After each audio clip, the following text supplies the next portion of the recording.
National conference और कांग्रेस की alliance को लेकर बड़ी अपडेट निकल कर आ रही है। आज दोपहर तक कोई बड़ा फैसला होगा। कांग्रेस की जमात के सीनियर नेता जो हैं वो नेशनल कॉन्फ्रेंस के प्रेसिडेंट फारूक अब्दुल्ला और वाइस प्रेसिडेंट उमर अब्दुल्ला से मुलाकात करने के लिए श्रीनगर पहुंच चुके हैं। मुलाकातों का सिलसिला शुरू रहेगा।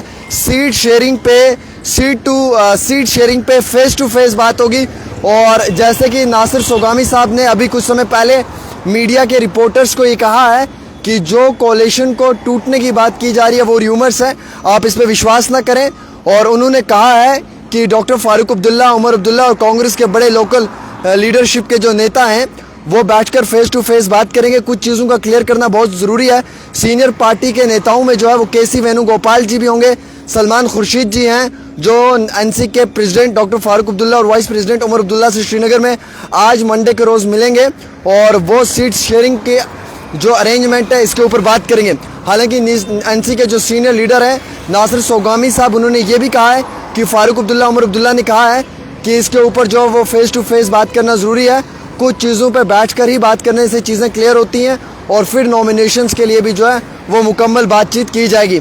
हालांकि उमर अब्दुल्ला जो है वो गांदरबल कॉन्स्टिट्यूंसी से इलेक्शन लड़ सकते हैं ज़राए से दी हुई जानकारी के मुताबिक, और उनके ओपोनेंट जो है वो बशीर अहमद मीर हो सकते हैं जो पहले कंगन से इलेक्शन कंटेस्ट करते थे। वहीं दूसरी ओर हमारे पास ये भी जानकारी निकल कर आ रही है कि जमात इस्लामिया के 12 लोग जो हैं वो शमाली और जनूबी कश्मीर से आज़ाद उम्मीदवार इलेक्शन कंटेस्ट करने जा रहे हैं और कुछ लोग जो हैं वो पीडीपी की टिकट पे भी इलेक्शन लड़ने की जो है वो बात कर रहे हैं। अगर जमात इस्लामिया शमाली या जनूबी जगहों से इलेक्शन कंटेस्ट करे तो रीजनल पार्टियों को नुकसान हो सकता है, उनका वोट कट हो सकता है, चाहे वो पीडीपी है, नेशनल कॉन्फ्रेंस है या बाकी कोई और जमात है। इसलिए सुनने में आया है कि जमात इस्लामिया का एक मेंबर जो है वो शायद पीडीपी की सीट के ऊपर इलेक्शन कंटेस्ट कर सकता है।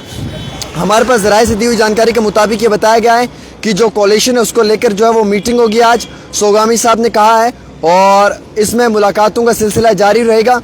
कोई भी चीज़ इतनी आसान नहीं है कि तोड़ दी जाए और इतनी आसान नहीं है कि बनाई हुई दो पॉलिटिकल पार्टियों के बीच की अलायंस को कुछ लोगों के लिए या कुछ सीटों के लिए तोड़ दिया जाए। हमारा कैडर जो है वो इंटरेस्टेड है कि हम नेशनल कॉन्फ्रेंस के लोग जो हैं वो कांग्रेस के साथ अलायंस करें और हमारे माइंड में ये बिल्कुल है कि अलायंस जो है वो मुकम्मल तौर पे होगा। अलबत्ता कश्मीर को लेकर 2-3 सीटों पे दिक्कत ज़रूर आ रही है, जम्मू को लेकर वो भी नहीं आ रही है। और एक्सपेक्ट ये किया जा रहा है कि असम्बली सीट को लेकर जो कश्मीर में दिक्कत आ रही है इसमें जो है वो ज़्यादा सीटें नेशनल कॉन्फ्रेंस को दी जाएंगी और जम्मू डिवीज़न में भी नेशनल कॉन्फ्रेंस जो है वो कुछ सीटों के ऊपर बाकायदा मेजॉरिटी जो मुस्लिम वैली है वहाँ पे कंटेस्ट करने के लिए तैयार है। हमारे पास ये भी ज़राए से जानकारी निकल कर आ रही है दोस्तों कि मैडम महबूबा मुफ्ती की जो जमात है उनके जो बड़े कद्दावर नेता हैं वो भी इलेक्शन में शामिल होने से कतरा रहे हैं और कई बड़े नेताओं ने जो है वो ये क्लियर कर दिया है कि वो इस समय में किसी भी पॉलिटिकल पार्टी के साथ कोई एफिलिएशन नहीं करेंगे। जहां एक तरफ मैडम महबूबा मुफ्ती जो है वो ये कह रही है कि अगर नेशनल कॉन्फ्रेंस और कांग्रेस मेरा एजेंडा एक्सेप्ट करे तो मैं नेशनल कॉन्फ्रेंस और कांग्रेस के साथ अलायंस कर सकती हूँ। वहीं दूसरी ओर उमर अब्दुल्ला कहते हैं मैडम महबूबा मुफ्ती जी को कि आप जो हैं वो अपने उम्मीदवारों को ना उतारने के बावजूद हमें सपोर्ट करें, कांग्रेस और एनसी को सपोर्ट करें, वो बेहतर रहेगा। उमर अब्दुल्ला कहते थे कि मैं यूटी का चीफ मिनिस्टर नहीं बनूंगा, लेकिन शायद वो गांदरबल से अब असम्बली के इलेक्शंस में शामिल हो सकते हैं। गांदरबल से एक जानी मानी शख्सियत साइम मुस्तफ़ा ने जो है वो जनाब उमर अब्दुल्ला का दामन थामा है। आते इलेक्शनों में जो है वो शायद साइम मुस्तफ़ा अपना सपोर्ट जो है वो उमर अब्दुल्ला को एक्सटेंड करेंगे। अगर कांग्रेस भी वहाँ पे सपोर्ट एक्सटेंड करती है तो मुखालिफ जो हैं, ओपोनेंट जो हैं, चाहे वो पीडीपी है, चाहे वो अपनी पार्टी है या चाहे वो डेमोक्रेटिक प्रोग्रेसिव आज़ाद पार्टी है, उनके लिए मुश्किलात खड़ी हो सकती है।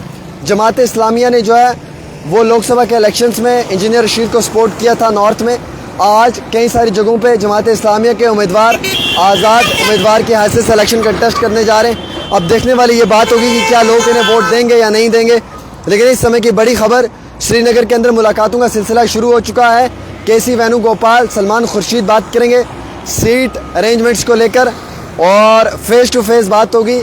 3 से 4 सीटों के ऊपर मुश्किलात आ रही है और वो भी डोरू अनंतनाग वाली, कोकरनाग वाली सीट के ऊपर ज़्यादा परेशानी खड़ी हो रही है, जिसको लेकर लगातार जो है वो नेशनल कॉन्फ्रेंस और कांग्रेस की मुलाकातों का सिलसिला शुरू हो चुका है।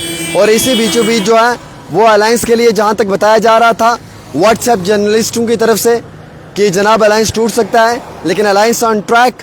बड़े नेता जो हैं वो इस बार इलेक्शन कंटेस्ट करने जा रहे हैं असेंबली के, और नेशनल कॉन्फ्रेंस हो या कांग्रेस हो, दोनों जमातों ने जो है वो अपने अपने नेताओं को ग्राउंड में उतार दिया है। इसी बीचों बीच खबर ये भी दोस्तों निकल कर आ रही है कि बीजेपी ने भी अपने नेताओं का नाम शॉर्ट लिस्ट किया है जो इस बारी उनके उम्मीदवार होंगे और जो इलेक्शन में शामिल होंगे।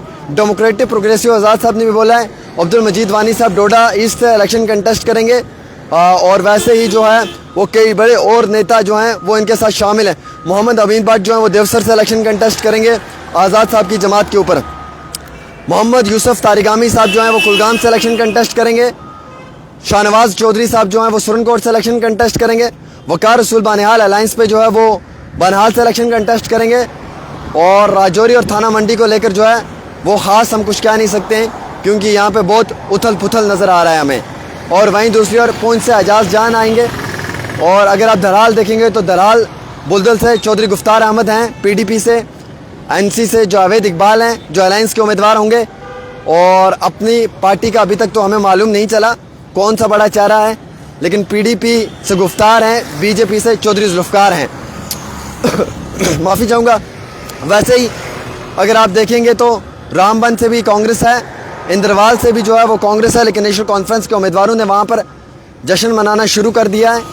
और कोकरनाग में भी जो है वो नेशनल कॉन्फ्रेंस की सीट पक्की हो चुकी है, अलायंस ने सीट दे दी है एनसी को। कांग्रेस के लिए मुश्किलात में इजाफा दिखते हुए नज़र आ रहा है, लेकिन अलायंस ट्रैक पे है, अलायंस को नहीं तोड़ेंगे 3-4 सीटों के लिए, अलायंस बरकरार रहेगा। मोहब्बत जो है वो हर घर पहुंचानी है। और वैसे भी वो कहा है ना कि नफ़रत के शहर में मोहब्बत की दुकान खोलनी है, तो अगर मोहब्बत की दुकान खोलनी है कुछ सेक्रीफाइसेस करने पड़ेंगे। मेंढर से जावेद अहमद राना रहेंगे और एजाज अहमद चौधरी साहब युवा नेता हैं, वो फ़िलहाल पार्टी के प्रोटोकॉल और तमाम चीज़ों को मद्देनज़र रखते हुए अलायंस को ज़िंदा रखने के लिए जो है वो अलायंस के कहने पे एज ए कांग्रेस जो वो फेस थे वो जावेद अहमद राना को सपोर्ट करेंगे। इशफाक अहमद चौधरी आज़ाद उम्मीदवार रहेंगे, वहीं दूसरी ओर सफ़ीर अहमद चौधरी आम आदमी पार्टी से रहेंगे। नाजरीन किराम, सुरनकोट से बड़ी फाइट हो सकती है। चौधरी मोहम्मद अकरम वर्सेस सुरनकोट से चौधरी शाहनवाज रहेंगे। चौधरी शाहनवाज अलायंस के उम्मीदवार हैं, मोहम्मद अकरम साहब की सीट से आते हैं, आज़ाद उम्मीदवार आते हैं, इसकी कोई खबर हमें नहीं अभी तक, या फिर वो कांग्रेस नहीं एनसी की सीट पे आते हैं, फ्रेंडली मैच करते हैं, हम इस बारे में नहीं जानते हैं। लेकिन हम इतना जानते हैं कि अलायंस ने शाहनवाज अहमद चौधरी का नाम दिया है। वहीं दूसरी ओर अगर आप देखेंगे श्रीनगर के अंदर तो वहाँ पे भी गांदरबल से उमर अब्दुल्ला हैं, कंगन से मियाँ मैर अली साहब हैं जो इलेक्शन कॉन्टेस्ट करने जा रहे हैं, और उनके ओपोनेंट जो हैं वो सईद जमात अली शाह साहब हैं जो लार वलीवाड़ के रहने वाले हैं। लगातार जम्मू कश्मीर के अंदर उथल पुथल नज़र आ रहा है। जमात इस्लामिया के भी 10 लोग जो हैं वो आज़ाद उम्मीदवार की हैसियत से इलेक्शन कंटेस्ट करने जा रहे हैं। एक उम्मीदवार जो है वो शायद पीडीपी की टिकट पे सीट लड़ेगा, और बाकी उम्मीदवार जो हैं वो एज एन इंडिपेंडेंट हम कह सकते हैं वो इलेक्शन में शामिल होंगे। फ़िलहाल आज दोपहर तक कोई बड़ा फ़ैसला होगा, एक ही दिन बचा है फर्स्ट फेज़ 1 के नॉमिनेशन को लेकर। तो आज सलमान खुर्शीद हों, केसी वेणुगोपाल हों, उमर अब्दुल्ला हों, फ़ारूक अब्दुल्ला हों, नासिर सोगामी हों, ताराचंद साहब हों, रमन बल्ला जी हों, शबीर खान साहब हों, या उनके साथ साथ चौधरी शाहनवाज साहब हों, रविंदर शर्मा जी हों, या फिर बड़े लीडरों में अजय सदोत्रा जी हैं जम्मू से। अगर आप देखेंगे, अगर आप इस पर गौर करेंगे तो अली सागिर साहब हैं। इन तमाम बड़े नेताओं की कई बारी मीटिंग्स हो चुकी हैं, फाइनल मीटिंग होगी और आज दोपहर के बाद बड़ा नतीजा सामने निकल कर आएगा।